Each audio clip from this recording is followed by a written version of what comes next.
রংপুরে ভিসি দোতলায় মিটিং করছে, সেখানে প্রক্টর এবং বিশ্ববিদ্যালয়ের সবাইকে নিয়ে। সেখানে আগুন দিয়েছে, গাড়িটাই তো পুড়িয়েছে, বাড়ির ভিতরে আগুন দিয়েছে। পুলিশ যখন উদ্ধার করতে গেছে পুলিশের উপরে হামলা করেছে। হ্যাঁ, পুলিশের গুলিতে একজন মারা গেছে। যেই মারা যাক সে তো বাবা মার সন্তান। আমরা সেজন্য সত্যি দুঃখ প্রকাশ করি। এবং তার বাড়ি রংপুর পীরগঞ্জ, ওখানে আমরা যাতে তার কাফন দাফন সব কিছু ব্যবস্থা করে দিয়েছিলাম। ছাত্রলীগের কয়েকজন নেতাকর্মীকে কিভাবে হত্যা করেছে। চট্টগ্রামে 6 তলার উপর থেকে ছুঁড়ে ছুঁড়ে নিচে ফেলেছে।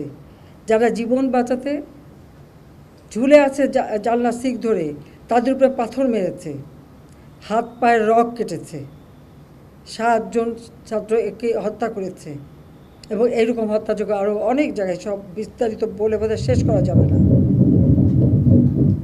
পুলিশের গাড়ি, র্যাবের গাড়ির ভিতরে র্যাবকে যেভাবে হত্যা করা। গাজীপুরে আমাদের এক কর্মীকে শুধু মারেই নাই, হাসপাতালে চিকিৎসা করতে গেছে, সেখান থেকে বের করে নিয়ে এসে তাকে মেরে ঝুলিয়ে রেখে দিয়েছে পুলিশ।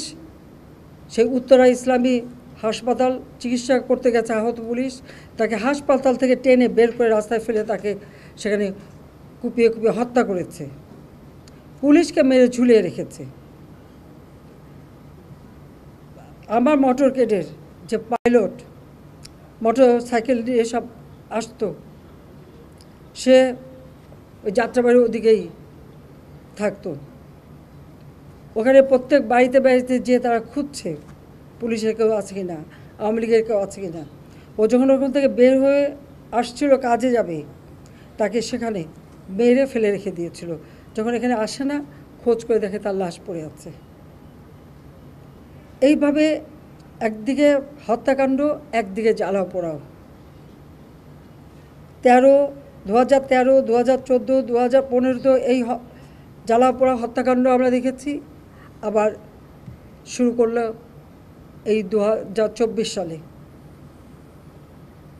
যখন দেশটা এই দীর্ঘ 15টা বছর রাত দিন পরিশ্রম করে প্রতিটি প্রতিষ্ঠান তৈরি করেছি। এই প্রতিষ্ঠানগুলি কাদের জন্য?